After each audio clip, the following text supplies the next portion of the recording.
Hello everyone, today is Saturday, July 6th, and I wanted to give everybody a garden update. Some things are doing really well, some things are doing very poor. If anything though, the weeds are growing just fine, which has always been a problem here, which I think with every gardener they have issues with weeds. Some areas I'm going to show you I've kind of just let go with weeds, other areas I've tried to control. Any tips on getting rid of weeds or keeping them down, feel free to leave them in the comments. Let's get started. We'll start here with the garlic and the onions, which you've seen before. Pretty much everything you've seen here before. The garlic's doing okay. Not as good as I would have thought compared to last year. But then the onions, these are doing very well. I have a couple of them.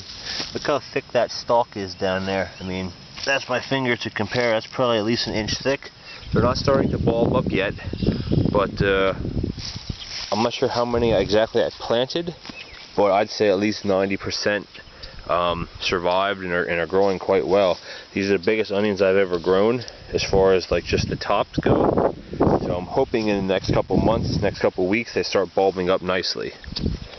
Let's head back to the front. I wish I could say these 3 rows were something other than weeds, but they are weeds. I planted carrots in this first row, in the third row, and the germination was very poor.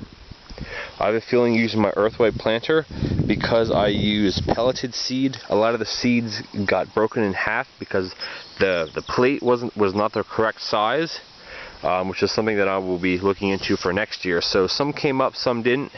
This middle row had squash in it, zucchini, but again, a lot of it, I think they rotted.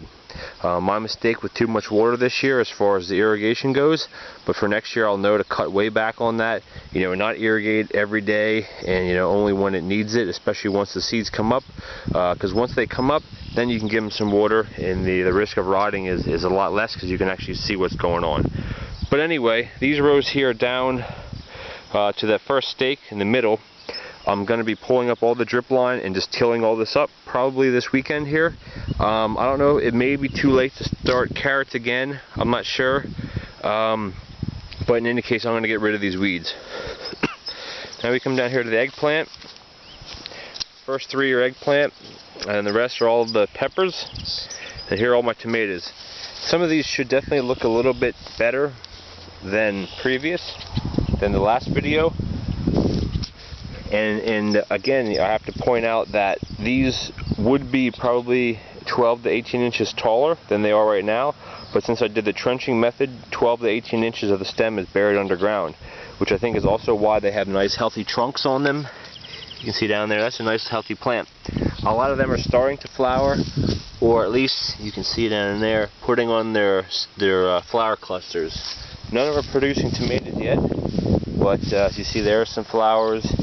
There are some flowers. So I'm thinking in the next few weeks we should start seeing some small tomatoes.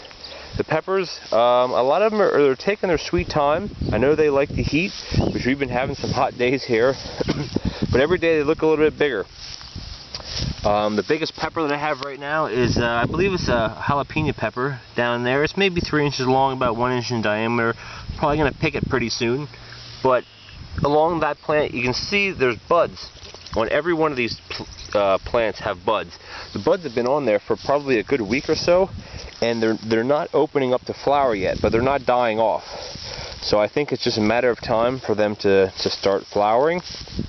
Some of my other ones, like my cayennes, you can see they're quite. I got two nice sized peppers on them already. That plant over there has even more, and again they keep growing. And the reason why I staked my peppers here is you can even see it now, the wind. So I'm hoping these plants get a good another foot or so of height on them. For some reason, peppers for me never really grow that tall. I don't understand if it's the soil or the way that I grow them or what. I don't know.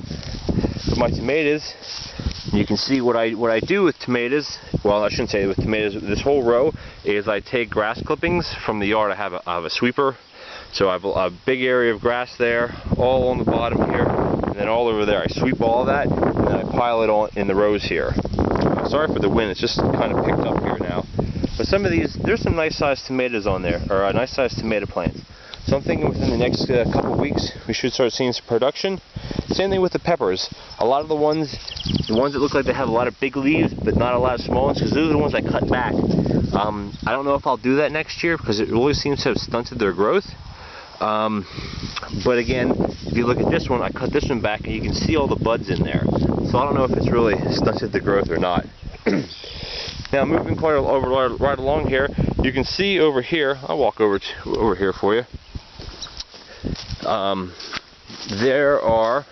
These are sugar snap peas. I planted these a little while ago, and as you see, they're probably close to 4 foot tall on me here, and they're just flowering like crazy. I don't think we have any little peas on there yet, but I'm just thinking back to last year. You know, I had, or the year before, there we go. There's some small peas. I mean, if you want, you could probably even eat that. In the next week or two, this thing's going to be loaded down. And these are the biggest peas I've ever grown as far as how thick the stems are. And they must like the soil up here. But I'm hoping, I'm not going to jump ahead here, but I'm hoping that the way these grow, we're going to end up on that netting in a couple of weeks. Alright, we'll go back down here. I do have one short, this is at the end of the rows with all the weeds. I do have one short row of bush beans here. These are Hickok green, and then on the left here are the yellow butterwax. And again, I don't know why they came up so poorly. I have a feeling it was because, if I can guess, you know, it's the too much water, and then right when this stuff was starting to germinate, we had really hot temperatures here for about 3 or 4 days, and I'm sure that didn't help. Now at this row here, you can see, I mean, again, there's weeds. I'm working on it as best as I can. I have some weed. This is some Swiss chard down to the end, and then on this side, I believe, trying to think where it is, over there, I have some beets. I think actually at the end of this row I have some beets. Not a lot. I don't eat them, but just to kind of give away to neighbors and what have you. Well, while we're down here, I'll show you right here. This little short row from here up to here, which has to be weeded again. I planted some sunflowers. Some of the I think they're called Russian Giant, and some are just your ordinary regular sunflowers.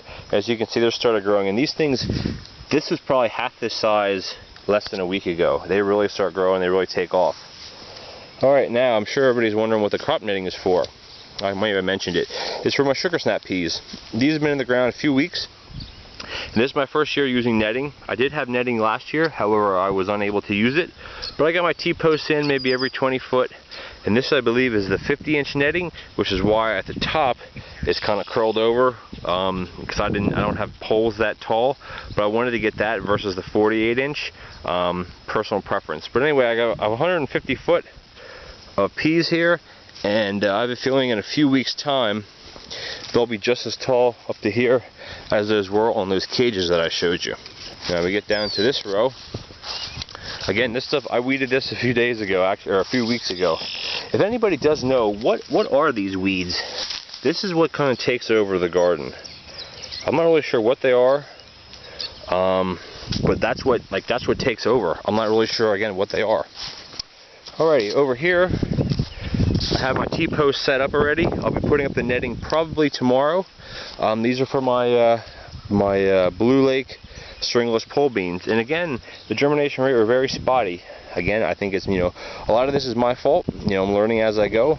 But I did weed this. It does need a little bit more weeding. I said this is something that I did weed because I could go in between the plants and use the hoe and what have you. I'm hoping next year to maybe be able to afford like a wheel hoe. I'm not sure if that's from Haas or what the brand name is, to kind of help out with this. So I got, right now I have about 100 foot. And then the T-posts do continue all the way down. I just seeded more pole beans today, so I'm going to be real anxious or real excited to see how they germinate compared to the other ones. So these are my cucumbers. If you can remember, I had a whole row here, and they didn't do anything. About maybe 20 to 25 of them actually came up, so what I did is dug those out, tilled this, and then hilled it up with a hoe. And after hilling it, I replanted some seed, which those are the hills where there's nothing at yet. But then the ones that I dug up, I started putting here. And there's this little cage, but they're starting to actually grow. I'm not sure, you know, they've been in the ground for a long time. I'm not sure why everything seems to be stunted this year. Everything except the pumpkins, which I'll get into in a minute. But so I'm hoping these cucumbers grow well. I'm not sure if I'm gonna. I have a couple cages like that sitting around that I made, or I may put up some netting, or I may just let them sprawl out here. They have plenty of room here. I'm not gonna be worried about them taking over anything.